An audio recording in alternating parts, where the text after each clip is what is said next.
My dear students, welcome to ज्ञान का सागर with संजीवनी। जैसे कि पिछले वीडियो में मैंने आपको विशेषण किसे कहते हैं और उसके कितने भेद हैं उसके बारे में पढ़ाया और दो भेदों के बारे में मैंने आपको डिटेल में समझाया। तो मैं आपको इस वीडियो में थर्ड और फोर्थ जो भेद है उसके बारे में समझाऊंगी। वे इस प्रकार से हैं। चलो आज इसको शुरू करें। संज्ञावाचक विशेषण। संज्ञावाचक विशेषण किसे कहते हैं? संज्ञावाचक विशेषण जो विशेषण विशेष्य की संख्या का बोध करवाते हैं उसी के कहते हैं संख्यावाचक विशेषण। ठीक है। अब इसी के दो रूप हैं, निश्चित संख्यावाचक विशेषण और अनिश्चित संज्ञावाचक विशेषण। निश्चित संज्ञावाचक विशेषण वे विशेषण जो किसी विशेष्य की संख्या का बोध निश्चित रूप से करवाते हैं उसे क्या कहते हैं? संख्यावाचक विशेषण, निश्चित संख्यावाचक विशेषण। जैसे ये 2 मीटर कपड़ा है, ये 2 किलो दूध है, तो ये किसका बोध करवा रहे हैं? किसी निश्चित संख्यावाचक विशेषण की विशेष वे शब्द जो विशेषण की विशेष संख्या का बोध करवा रहे हैं उसको क्या कहा जाता है? निश्चित संख्यावाचक विशेषण। ठीक है। अब हमारा नेक्स्ट इसी का रूप आ जाता है अनिश्चित संख्यावाचक विशेषण। अनिश्चित संख्यावाचक विशेषण वे विशेषण शब्द जो विशेष्य की जो शब्द विशेषण की विशेष संख्या का निश्चित रूप से बोध नहीं करवाते हैं उसे क्या कहा जाता है? अनिश्चित संख्यावाचक विशेषण। जैसे थोड़ी सी चीनी दे दो,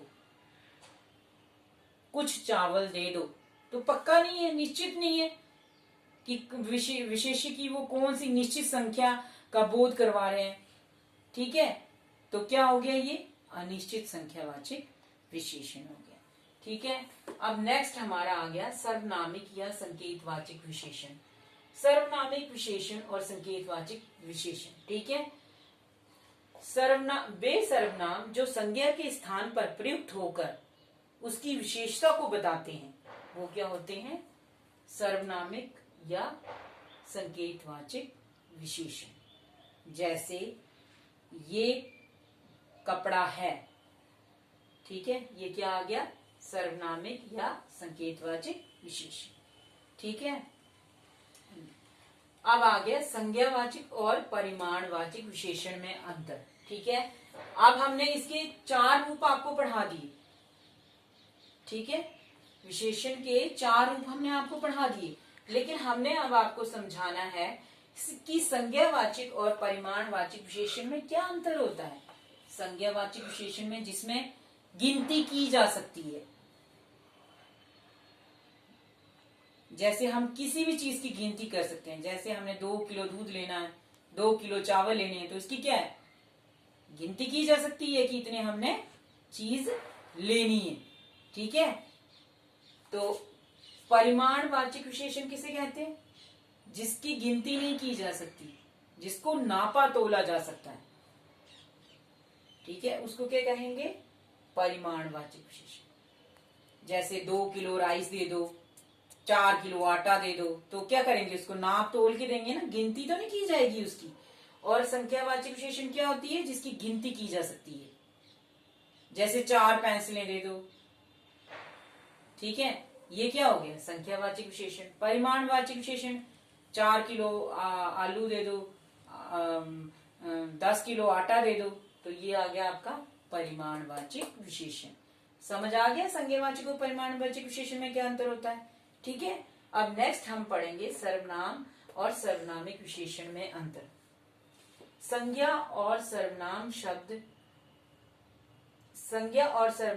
शब्द की विशेषता बताने वाले शब्दों को और वे सर्वनाम शब्द जो संज्ञा शब्द की विशेषता को बताते हैं उन्हें क्या कहते हैं? सर्वनाम विशेषण कहते हैं। क्या कहते हैं? सर्वनाम विशेषण कहते हैं। किसे क्या कहते हैं? सर्वनामिक विशेषण कहते हैं। ये लड़का बड़ा है, वे कहाँ गया है, तो ये क्या हो गया? सर्वनामक विशेषण। जैसे ये मेरा है, तो हम बोलेंगे ये गाड़ी मेरी है। ठीक है। तो ये क्या हो गया? सर्वनाम क्या हो गया, ये मेरा है, और सर्वनामिक में चला गया तो क्या हो गया, ये मेरी गाड़ी है। पता चल गया आपको सर्वनाम और सर्वनामिक विशेषण में अंतर। सर्वनाम क्या होते हैं, संज्ञा के स्थान पर प्रयुक्त होने वाले शब्दों को क्या कहते हैं, सर्वनाम कहते हैं। ठीक है, ठीक है। और फिर सर्वनामी में क्या होगा, परंतु जब सर्वनाम शब्द संज्ञा स्थान पर प्रयुक्त होकर उसकी विशेषता को बताते हैं तो वो क्या होते हैं, सर्वनामिक विशेषण होते हैं। ठीक है, अब हमने सारा आपको ये बता दिया कि संज्ञावाचक पढ़नाम में क्या अंतर होता है, सर्वनाम सर्वनाम विशेषण में क्या अंतर होता है। मैं आशा करती हूँ कि आपको ये सारा अच्छे से समझ आ रहा होगा। ठीक है, अब हमारा लास्ट वाला रह गया विशेषणों की तुलना। मूलावस्था, उत्तरावस्था, उत्तमावस्था।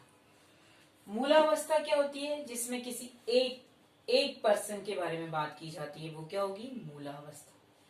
और उत्तरावस्था क्या होगी, कि जिसमें दो पर्सन के बारे में बात की जाएगी, वो क्या होगी, मेरे और आपके बारे में बात की जा रही है, वो क्या होगी, कंपेयर किया जा रहा है, एक को दूसरे के साथ कंपेयर किया जा रहा है, तो वो क्या होगा, उत्तरावस्था।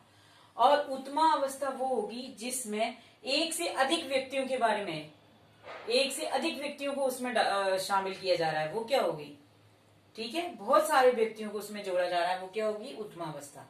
जैसे हम लिखेंगे अधिक, अधिक एक आ गया, दूसरे में उत्तमावस्था में आ गया अधिकतम, और तीसरे में क्या आ गया, अधिकतम। ठीक है, मधुर का मधुर, मधुरतम, मधुरतम और मधुर के। ठीक है, ये आ गई। तो इस तरह से मैं आशा करती हूँ कि आपको मेरे पढ़ाया हुआ जो भी मैंने विशेषण में पढ़ाया आपको अच्छी तरह से समझ आ गया होगा। और मैं आशा करती हूँ कि मेरा पढ़ाया हुआ शायद आपको अच्छे से समझ आ रहा होगा। अगर फिर भी आपको अगर कोई ऐसी बात है कि जो मुझसे क्वेश्चन पुट करना है तो आप कमेंट बॉक्स पे जाइए और मुझसे आप क्वेश्चन जो है वो पुट कर सकते हैं।